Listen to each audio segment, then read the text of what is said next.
Hello everyone, welcome to week 2 power rankings for the Dirk in a Box fantasy basketball, whatever we call it.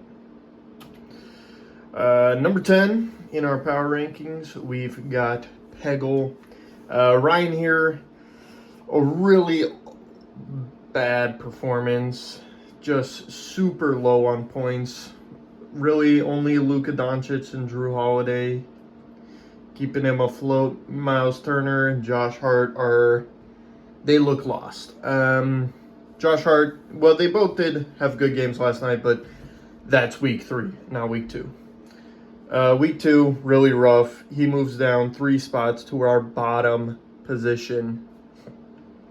Here we go. With number 9, we have Colby with Can't Stop Sengooning.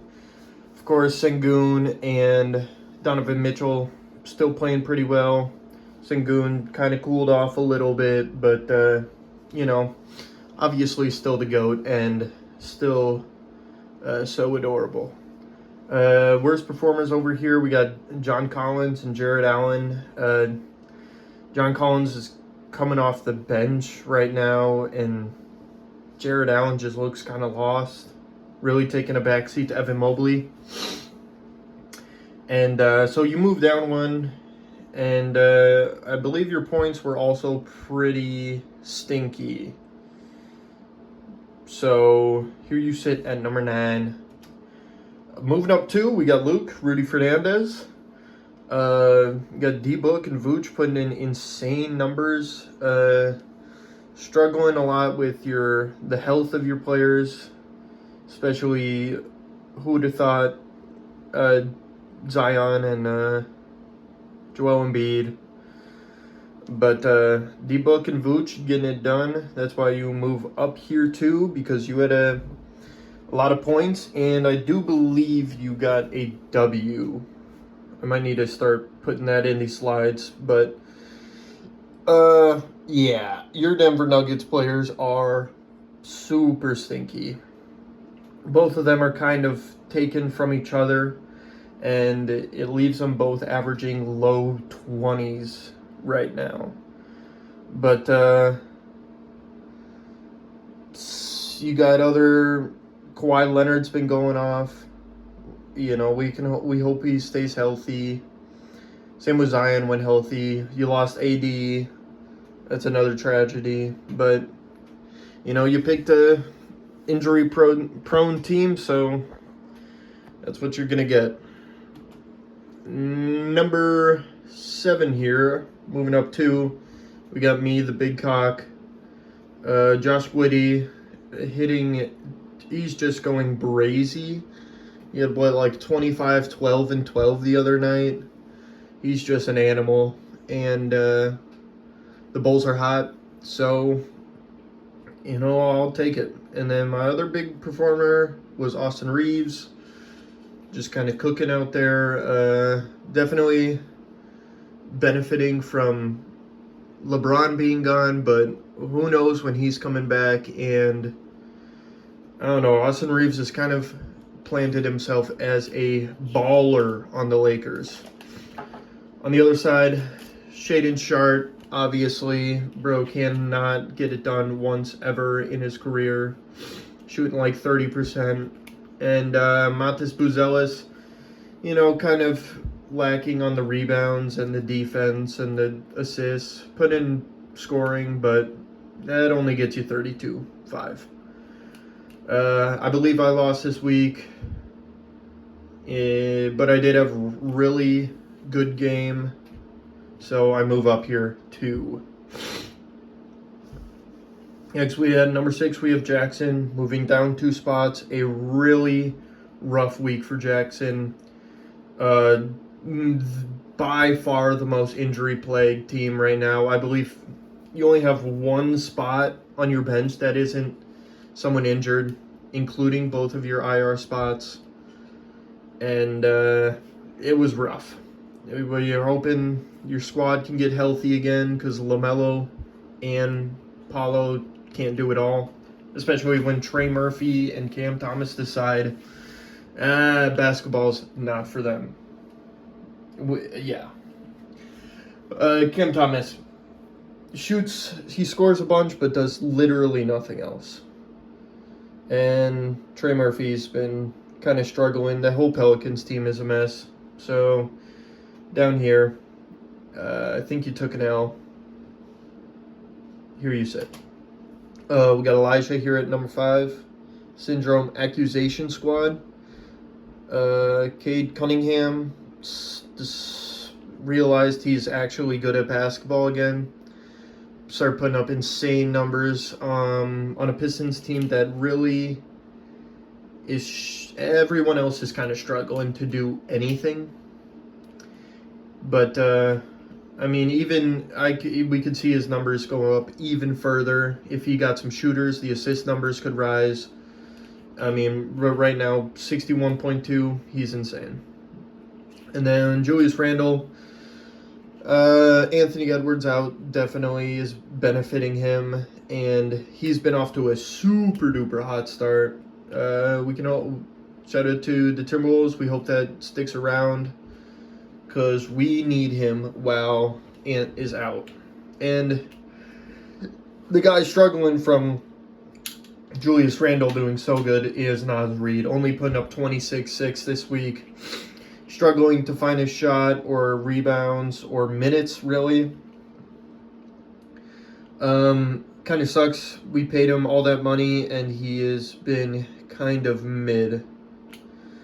And the other real stinker, Ace Bailey. I usually try not to include low draft picks in worst performers, but bro was averaging 16-3.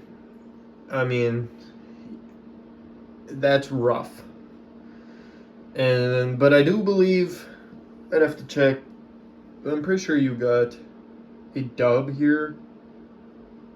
I don't remember. Shout out to the power rankings. I'll have to put the dubs or losses in, so I know. Number 4 here, we got Simon. GOAT Simulation. Tyrese Maxey and Giannis continue to be absolutely insane. I believe Giannis cooled off a little bit with the emergence of Ryan Rollins. Shout out my guy. But still both putting up 68s. They seem unstoppable. Completely carrying their teams. Well, I guess Tyrese kind of has some help, but Giannis is definitely carrying his team. On the other side, Desmond Bane, Jordan Poole. Poole just, he got moved to the bench and really cannot seem to get anything going on that team. Again, the Pelicans are just an absolute shit show. Looks like they're not even trying to win games anymore, which doesn't make sense because they don't have their pick. But moving Jordan Poole to the bench, Trey Murphy's been sucking, and it's like they're not even, they're a mess. And Desmond Bane, who you traded for, we expect him to be better, definitely. I think he's really struggling to find his fit on this team right now.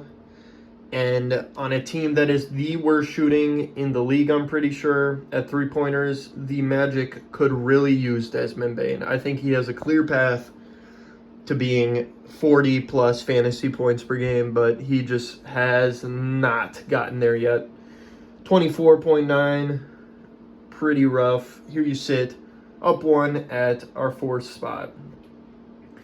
And with no change, we got Aaron, the Coop, Evan Mobley, and Shea putting up insane numbers. Shea fell down a little bit without the 2 double overtime games, but 53-6.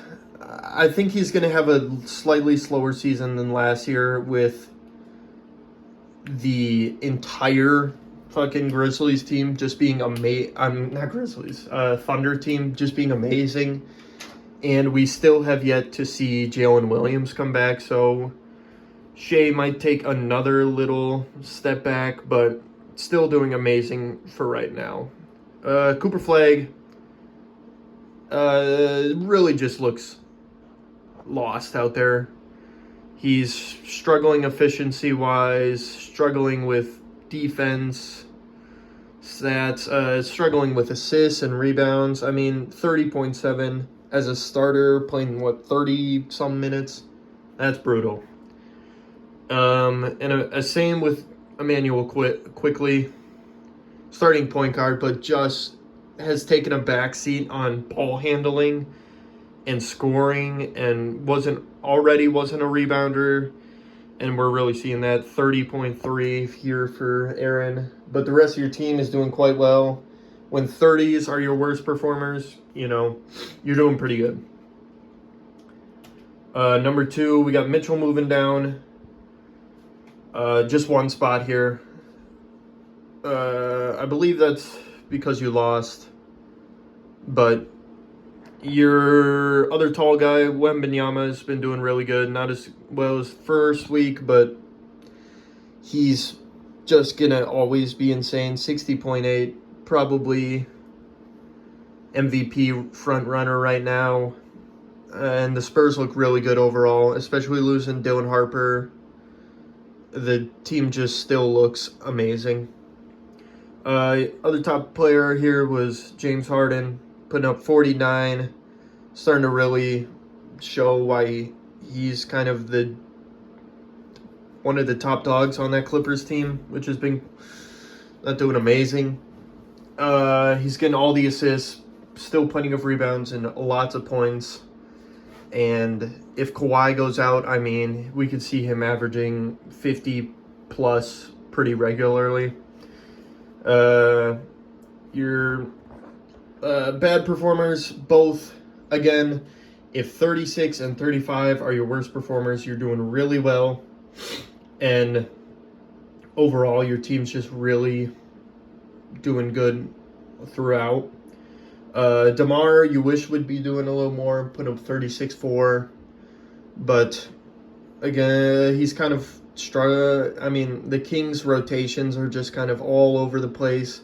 They're starting Russell Westbrook right now, which is a questionable choice, and Dennis Schroeder, and those guys are going to look for their shots. And then he's kind of sitting behind Zach LaVine as well. So the assists are not going to be there. The rebounds are going to Sabonis. And the points are just kind of meh. But still 36.4 is not too bad. Big games here and there can really keep DeMar in the mix. Your other guy, Claxton, from the trade, he's been doing really well. Stepped up a lot more from the first week. We both kind of benefited from this trade quite a lot now, because Reeves and Dyson Daniels are doing really well, and Claxton and Kuminga. So we'll have yet to see how much better Dyson can do now that Trae Young is going to be out for a couple months. But overall, team's looking really good. Here you sit at the second spot. And our top dog of the week, we got Carter with the Performative BBall team. Horse guy, Jokic, is just insane. Obviously, everyone knows that. 73.8. He gets assists, rebounds, blah, blah. Everyone knows. You know. The horse guy is insane. And then Lauri Markkanen, he's been looking really good on a Jazz team that has overall been looking really good. He had a 85-point performance against me. He beat me. But 60.2 this week. His scoring has been insane. Rebounding and assists, defense, it's all been there. And on the other hand, Steph, shooting was pretty bad this week, and was really struggling with efficiency and assists, and because they got Moody and Podziemski was coming back, so he kind of slowed down a lot. Still 36-5, and obviously Curry can go off at any time and put up 70 or 80 fantasy points. And your other worst performer, by far our stinker of the week, Cam Johnson. Yeah, he looks super ass. 14.2. He just sits in the corner, doesn't get rebounds or assists or play defense. And right now he's not even hitting his shot. He looks terrible. But you're here at the top spot. I think you had the most points this week. I think second most potential points behind me. So, dude, awesome. Your team is looking amazing, and your top performers, you don't even have your second and third picks, I believe. So, yeah, a lot of potential for scoring here.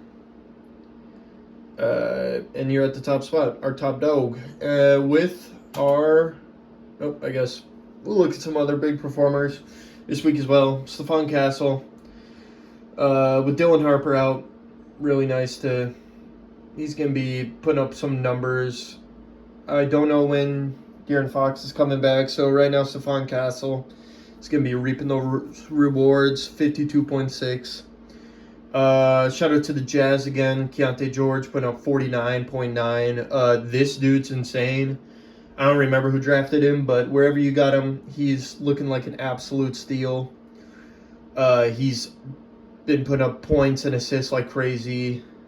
Easily the lead guard, maybe even the best player on that team behind, maybe even above Lauri Markkanen right now, tied, maybe.